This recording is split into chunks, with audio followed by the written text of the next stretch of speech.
Thank you, Jesus. Thank you, Lord. Thank you, Jesus. Thank you, Father. Thank you, Jesus. Worship you, Lord. Hallelujah. Hallelujah. Glory to God. Thank you, Jesus. Worship you, Father. Hallelujah. आप सभी का स्वागत है आज परमेश्वर की हजूरी में, और परमेश्वर का आत्मा आज आपको छुएगा और ब्लेस करेगा। मैं प्रभु का दास आप सभी को ब्लेस करता हूं, और आज परमेश्वर आपको आशीष देंगे और आप परमेश्वर की आवाज़ को सुनेंगे। और आज हम प्रभु की हजूरी में हैं, आज के स्पेशल लाइव प्रेयर में, आज की स्पेशल इस अनॉइंटेड प्रेयर सर्विस में। और परमेश्वर का आशीर्वाद, परमेश्वर की ब्लेसिंग आज आपके जीवन में आएगी। खुदावंद आपको भरपूर ब्लेस करेगा। प्रभु का फेवर, प्रभु का आशीर्वाद। आप लाइव को देख रहे हैं, इस प्रार्थना को अटेंड कर रहे हैं। हो सकता आप किसी परेशानी में हैं, परमेश्वर का आत्मा आज आपको छुएगा और ब्लेस करेगा। आज की फ्राइडे की फास्टिंग प्रेयर में मैं आप सभी का वेलकम करता हूं, आप सभी का स्वागत करता हूं, और प्रभु के फेवर में आपको मांग लेता हूं, परमेश्वर की ग्रेस में मांग लेता हूं। वो धन्य परमेश्वर है, आशीर्वाद करने वाला खुदा है, ब्लेस करने वाला प्रभु है, और अद्भुत काम करता है, अद्भुत युक्तियां करता है। उसकी योजनाएं बहुत ही अद्भुत हैं। और आइए हम सब प्रार्थना में जाएं और आज के इस ब्लेस्ड टाइम के लिए खुदा का शुक्र करें। इस ब्लेस्ड टाइम के लिए हम परमेश्वर का धन्यवाद करें, क्योंकि प्रभु ने हमें आज का दिन दिया है कि हम प्रार्थना कर सकें, वचन को सीख सकें, प्रोफेटिक वर्ड्स को रिसीव कर सकें, और प्रभु की महिमा हो। मेरे प्रियो, हम परमेश्वर में जो भी करते हैं, परमेश्वर हमें ब्लेस करता है। हम जो भी परमेश्वर में करते हैं उसकी आशीष हमें मिलती है, और परमेश्वर हमें कभी भी अकेला नहीं छोड़ता है। उसके वायदे, उसके प्रॉमिस हमेशा सच्चे हैं, और वो हमारी लाइफ में, हमारे जीवनों में अद्भुत काम करता है। आज जैसे ही आप इस लाइव को देख रहे हैं, मैं प्रार्थना करता हूं कि परमेश्वर का आत्मा आपको छुए, परमेश्वर का आत्मा आपको आशीर्वाद दे, आपको बड़ी ब्लेसिंग दे। आप किसी समस्या से, किसी प्रॉब्लम से भी जूझ रहे हैं, आज परमेश्वर का आत्मा आपकी हर एक समस्या को हल करे और आपको आशीष दे, क्योंकि बाइबल कहती है परमेश्वर हमें संभालता है, वो हमें कभी अकेला नहीं छोड़ता है। उसके वायदे सच्चे हैं, और वो हमारी ज़िंदगी में भलाइयों को प्रकट करता है। बीते समय में उसने हमारी लाइफ में, हमारे जीवनों में भलाइयों को प्रकट किया है।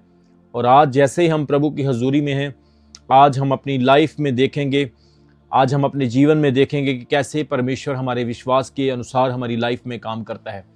सो मैं प्रभु का दास आप सभी को ब्लेस करता हूं, और आपके जीवन में परमेश्वर के आशीर्वाद को, परमेश्वर की ग्रेस को मांगता हूं। सो आइए हम प्रार्थना में जाएंगे, और आज की प्रेयर सर्विस, आज की प्रार्थना आपको ब्लेस करेगी, और परमेश्वर का आशीर्वाद, परमेश्वर की ब्लेसिंग आपके घर पर, आपके परिवार पर आएगी। आइए हम प्रार्थना में जाएंगे। प्यारे परमेश्वर, अब्राहम, इसहाक, याकूब के प्रभु एलोहीम खुदा, मैं आपका शुक्र करता हूं सभी लोगों के लिए, सारी कलीसिया के लिए जो इस समय लाइव देख रहे हैं। प्रभु, इन सब लोगों को आप ब्लेस करें, आशीषित करें। परमेश्वर पिता, इनके जीवनों में आपका बड़ा काम होने पाए, इनके जीवनों में आपकी आशीष आने पाए, और परमेश्वर आपका फेवर, आपकी ग्रेस इनके ऊपर बनी रहे। प्रभु, आपका वचन कहता है, दाऊद कहता है, हे मेरी जान परमेश्वर को धन्य कह, और उसके किसी उपकार को मत भूल। प्यारे प्रभु, आज आप अपने लोगों को आशीर्वाद दें, अपने लोगों पर अपने अनुग्रह की दृष्टि को बनाए रखें। खुदावंद, आप वो परमेश्वर हैं जो कभी त्यागते नहीं, कभी छोड़ते नहीं। आपके वायदे सच्चे हैं, अटूट हैं, ना बदलने वाले हैं। प्रभु, जितने लोग आज इस लाइव में जुड़ चुके हैं और जुड़ रहे हैं, मैं आपका दास इन सभी के लोगों की लाइफ में आशीष की घोषणा करता हूं। इनके जीवन में मैं आपकी बड़ी आशीष की, परमेश्वर कृपा को मांग लेता हूं। प्रभु, आपका वचन कहता है, यदि परमेश्वर हमारी ओर है तो कौन हमारा विरोधी हो सकता है। सचमुच पिता, जब आप अपने लोगों के साथ हैं तो प्रभु कोई हमारे विरुद्ध में खड़ा नहीं हो सकता है। आप जीत देने वाले हैं, आशीष देने वाले हैं, आप बड़े बड़े काम करने वाले परमेश्वर हैं। खुदावंद खुदा इस कलीसिया को ब्लेस करें। आज एक एक विश्वासी के जीवन में मजबूती आ जाए, एक एक विश्वासी के जीवन में आशीर्वाद आ जाए। पिता परमेश्वर, इनकी लाइफ में मैं आपकी दुगनी आशीष की घोषणा करता हूँ, आपके बड़े फलों की घोषणा करता हूँ। मैं आपका दास इनको बड़ी आशीष के लिए मांगता हूँ। बीमार चंगे हों, लंगड़े चलें, अंधे देखें, कोढ़ी शुद्ध हों, हर प्रकार की बीमारियां आज इनको छोड़ के निकल जाए। पिता आपका धन्यवाद हो, धन्यवाद हो, धन्यवाद हो, धन्यवाद हो। सब जन थैंक्स करें, सब जन धन्यवाद करें परमेश्वर का। और आज हम प्रभु के वचन की ओर बढ़ें। उसके बाद आपके लिए सामर्थी प्रार्थना होगी और इस सामर्थी प्रार्थना के द्वारा आप भरपूर आशीष को पाएंगे, आप फल को पाएंगे। परमेश्वर आपको ब्लेस करेगा। खुदावंद का फेवर आपके घर में, आपके जीवन में होगा। आइए हम पढ़ेंगे अफिसियों की पत्री, उसके 4 अध्याय उसके 14 वचन में। अफिसियों की पत्री उसका 5 अध्याय उसके 14 वचन में देखेंगे। अफिसियंस चैप्टर 5 वर्स 14, वहाँ पे प्रभु का वचन हमें क्या सिखाता है। वहाँ पे लिखा है, इस कारण वह यह कहता है, हे सोने वाले जाग और मुर्दों में से जी उठ, तो मसीह की ज्योति तुझ पर चमकेगी। हे सोने वाले जाग, मुर्दों में से जी उठ, तो मसीह की ज्योति तुझ पर चमकेगी।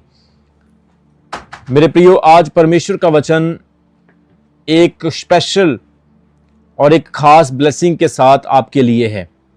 और आज परमेश्वर आपको, जितने भी लोग देख रहे हैं, यह संदेश देता है कि हे सोने वाले जाग, मुर्दों में से जी उठ, तो मसीह की ज्योति तुझ पर चमकेगी। जैसा कि आप सब जानते हैं कि हम ऐसे दिनों में जा रहे हैं जब हर विश्वासी को अपनी नींद से जागने की जरूरत है। हर संसार के व्यक्ति को इस बात को समझने की जरूरत है कि हम इस संसार में क्यों हैं, हम इस संसार में रहते हुए क्या करें। अपने जीवन के मकसद को जब तक कोई व्यक्ति नहीं समझेगा, वो एक नींद में पड़ा हुआ है। और वचन कहता है, हे सोने वाले जाग। वचन आपको झिझोरता है, आपको अवेक करता है। वचन आपको चेतावनी देता है कि हे सोने वाले जाग। आज जो व्यक्ति परमेश्वर से दूर है वो सोया हुआ है। जो व्यक्ति परमेश्वर की सच्चाई से दूर है वो भी सोया हुआ है। जो व्यक्ति परमेश्वर के वचन के ज्ञान से दूर है वो भी सोया हुआ है। मेरे प्रियो, वचन कहता है, हे सोने वाले जाग।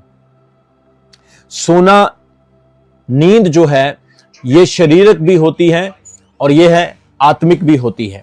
शारीरिक नींद हमारे शरीर के आराम के लिए होती है, लेकिन आत्मिक नींद जो होती है, यह है हमें परमेश्वर से दूर करती है, हमें वचन से दूर करती है और हमें पाप में धकेल देती है। वचन कहता है, हे सोने वाले जाग। आज अगर आपकी लाइफ में ब्लेसिंग नहीं है तो इसका मतलब आप सोए हुए हैं। अगर आपके जीवन में किसी प्रकार की कोई रुकावट है तो आप आत्मा में सोए हुए हैं। अगर आप परमेश्वर से दूर हैं और परमेश्वर की सच्चाई को नहीं जानते हैं तो आप सोए हुए हैं। वचन कहता है, हे सोने वाले जाग। इन दिनों में परमेश्वर का वचन सबके लिए है, पूरे भारत के लिए, पूरे विश्व के लिए, कि हर इंसान को, हर व्यक्ति को नींद से जागने की जरूरत है। क्योंकि यीशु मसीह जब आएंगे तो जो सोए रहेंगे वो छोड़ दिए जाएंगे, लेकिन जो जागते रहेंगे वो ले लिए जाएंगे। आप 5 कुंवारियों के बारे में देखते हैं। वो समझदार थी और 5 उनमें से मूर्ख थी। जो समझदार थी, बाइबल कहती है, उन्होंने अपनी मिशालों को जलते हुए रखा और तेल भी ले लिया। लेकिन जो मूर्ख थी, उन्होंने तेल नहीं लिया। मूर्खों की मिशालें बुझने लगी, परंतु जो समझदार थी, उनकी मिशालें जो थी वो जल रही थी। आज परमेश्वर का आत्मा कह रहा है, आप मूर्ख लोगों की श्रेणी में हैं या समझदारों की श्रेणी में हैं। अगर आपके आत्मा की मिशाल जग रही है तो आप समझदार हैं। अगर आप प्रार्थना करते हैं, चर्च आते हैं, आप परमेश्वर की आराधना करते हैं तो आप समझदार हैं। अगर आप लोग दूसरों को बचाते हैं, परमेश्वर के वचन को दूसरों तक लेकर जाते हैं, तो आप लोग जाग रहे हैं। इसलिए वचन कहता है, अंतिम समय है, पाप अपनी चरम के ऊपर है, शैतान पूरे तरीके से काम कर रहा है। दुनिया में 1 वर्ल्ड ऑर्डर होने जा रहा है, 1 वर्ल्ड रिलीजन होने जा रहा है। दुनिया में 666 की तैयारी की जा रही है। एंटी क्राइस्ट अपीयर होता हुआ दिखाई दे रहा है और दुनिया में ऐसे हालात होते जा रहे हैं मानो कि शैतान पूरी खुली शूट में अपना काम कर रहा है। हम देख रहे हैं हादसे, युद्ध, जंगें, दुनिया में अपराध, इंसानियत खत्म हो रही और नैतिकता मरती हुई दिखाई दे रही है। इसलिए वचन कहता है, हे सोने वाले जाग जा, तेरे पास समय है, इससे पहले कि समय निकल जाए तुम्हारे लिए समय फिर हाथ नहीं आएगा। जाग जाओ, परमेश्वर को पहचानो, परमेश्वर के वचन को एक्सेप्ट करो और परमेश्वर के वचन पर चलना शुरू करो। क्योंकि नीनवा शहर में जब लोग पाप में चले गए थे तो परमेश्वर ने अपने एक दास की ड्यूटी लगाई जिसका नाम था योना। पवित्र वचन कहता है योना एक प्रॉफिट था और प्रभु ने उससे बात की, जा नीनवा के लोगों को चेतावनी दे कि वो अपनी नींद से जागें क्योंकि वो पाप की नींद में सो रहे हैं। लेकिन योना नबी ने क्या किया? परमेश्वर की बात का इनकार किया और जाना था नीनवा को, चला तरशीश को गया। बाइबल कहती जैसे ही वो तरशीश को जा रहा था, रास्ते में एक जहाज पर जब वो बैठा था, एक बहुत बड़ा भूकंप, तूफान उस पानी के अंदर, समंदर के अंदर आ गया और योना का जहाज जो था वो डूबने लगा। तो वहां के लोगों ने क्या किया? उसे पकड़ा और जहाज से नीचे फेंक दिया और वो मछली के पेट में चला गया। जब आप पीछे वाले वचनों को पढ़ेंगे, उस चैप्टर में लिखा है कि वो उस जहाज में बड़े आराम से सोया हुआ था और उसे जो कैप्टन थे, जो मलाह थे, उन्होंने जगाया और कहा, भाई तू सो रहा है और हम तो मर रहे हैं, क्या तुम्हें पता नहीं चलता कि ये इतना बड़ा तूफान आ गया? अपने ईश्वर को पुकार कि यह तूफान थम जाए। मेरे प्रियो, योना सो रहा था। उसकी नींद आत्मिक नींद भी थी और शारीरिक नींद भी थी। उसने परमेश्वर का इनकार किया था। मेरे प्रियो, जैसे ही योना मछली के पेट में जाता है, जो मार्ग बहुत दिनों का था, मछली ने 3 दिन और 3 रात में उसे वहां पर पहुंचा दिया। और बाइबल कहती है परमेश्वर का वचन वो नीनवा में जाकर सुनाने लगा। और जैसे उसने नीनवा में वचन सुनाया, लोगों ने पश्चाताप किया, फास्टिंग किया, अपनी बुराइयों से मन फिराया, परमेश्वर के सामने अंगीकार किया और प्रभु ने उनको क्षमा कर दिया। लोग अपनी नींद से जाग गए। लोगों ने इस बात को रियलाइज किया कि हम गलत हैं, हमें अपने गुनाहों से मुड़ना है। आज भी परमेश्वर विश्वासियों को कहता है, अपने पापों को छोड़ो, अपनी बुराइयों को छोड़ो।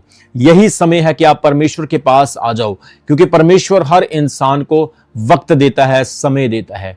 अब भी समय है, अपने घुटनों पर आओ, यीशु मसीह को अपना उद्धारकर्ता ग्रहण करो, क्योंकि वो आपके गुनाहों के लिए मारा गया, दफनाया गया और तीसरे दिन मुर्दों से जिंदा हो गया। उसने ये साबित किया कि वही सेवियर है, मुक्तिदाता है, बचाने वाला है। आज समय है कि आप सब इस वचन को सुनो और अपनी नींद से जाग जाओ। वो वचन कहता है, हे सोने वाले जाग। ये हर व्यक्ति के लिए है, हर धर्म के लिए है, ये हर जाति के लिए है। वो कहता है, हे सोने वाले जाग और मुर्दों में से जी उठ, तो मसीह की ज्योति तुझ पर चमकेगी। मुर्दों से जी उठना है। यह संसार मुर्दा है। जो व्यक्ति परमेश्वर से दूर है, वचन कहता है वो मुर्दा है।